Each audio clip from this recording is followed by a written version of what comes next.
I'm not too sure that Justinian and Beccaria could follow that.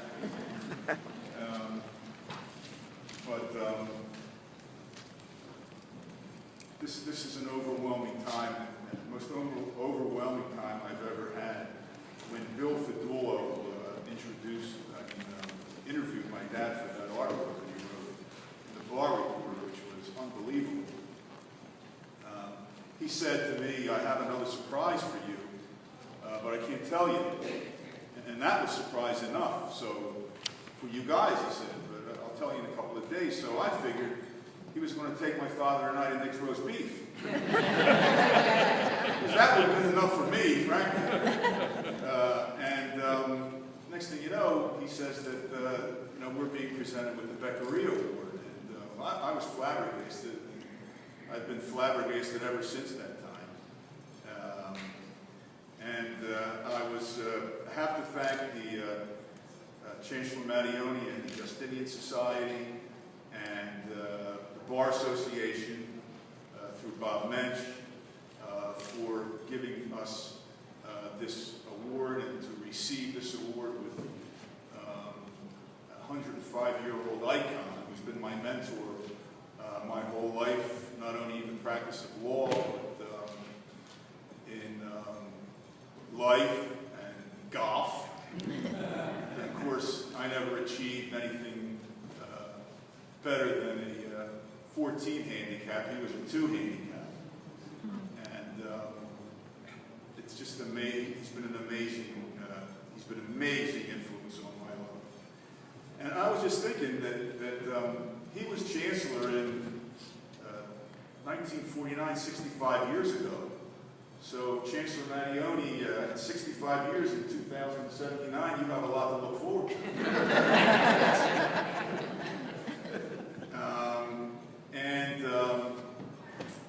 I was busy filling out the biography forms that they asked me to fill out for my father and I noticed that his was this long and mine was this long. So I made up a lot of stuff.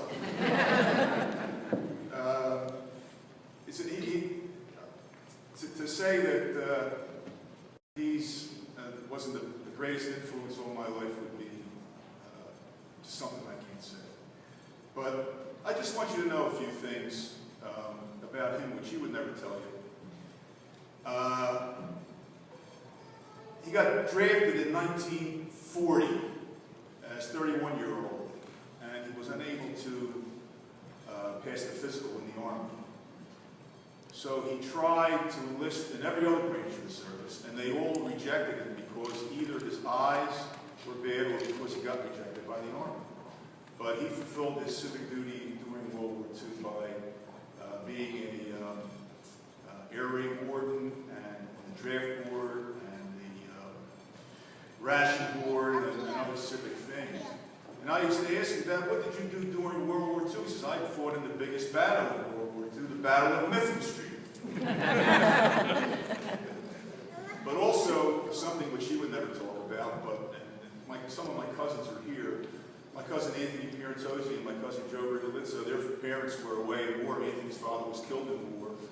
Joe's father was away in the war. And since he wasn't drafted, and since he was not in the Army, he was basically everybody's surrogate father, all the cousins.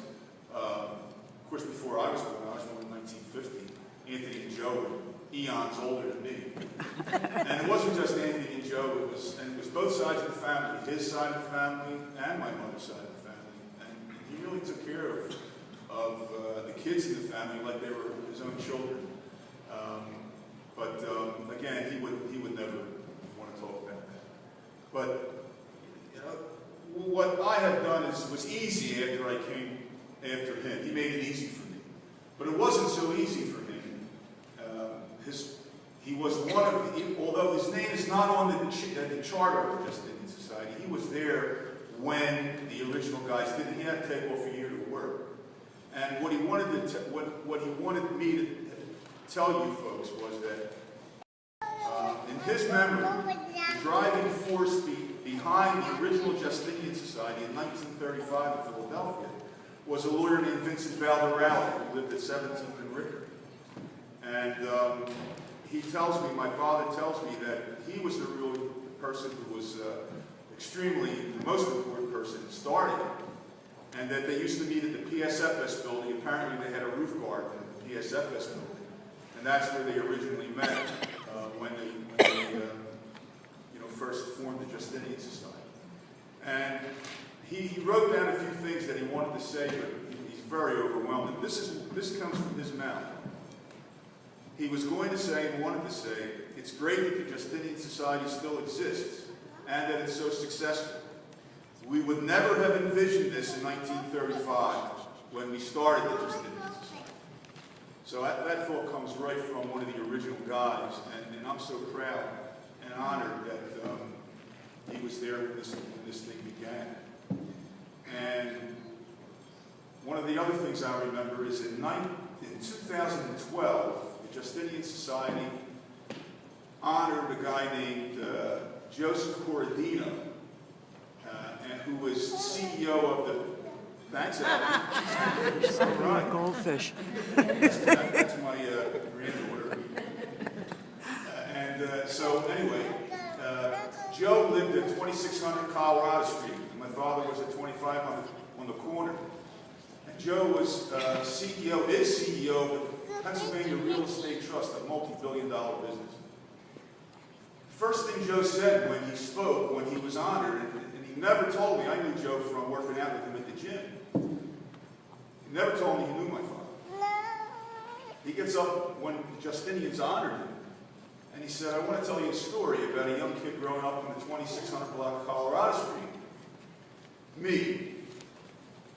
We were kind of kids that were running the streets, and there was a lawyer that was the counselor, not only for legal matters, but for every matter in our neighborhood. Joe said that his door was always open, that he would talk to you about life, about civic duty, or if you had a legal problem.